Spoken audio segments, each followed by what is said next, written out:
Good night, Chippy. Good night, Farmer Bryan. Oink oink. And you too, Pinky. Night, everyone.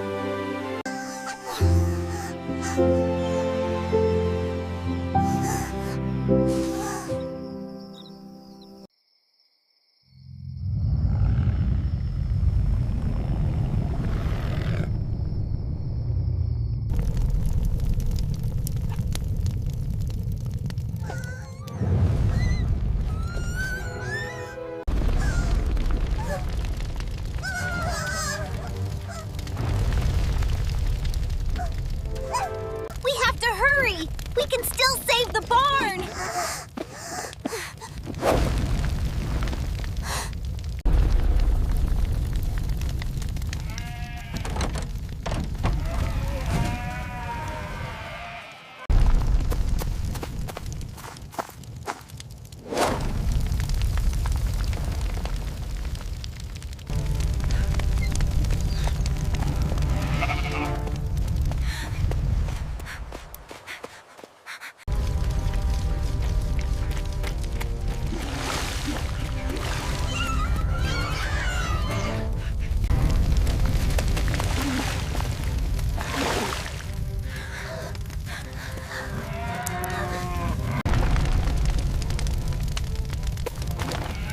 Come on, you have to move!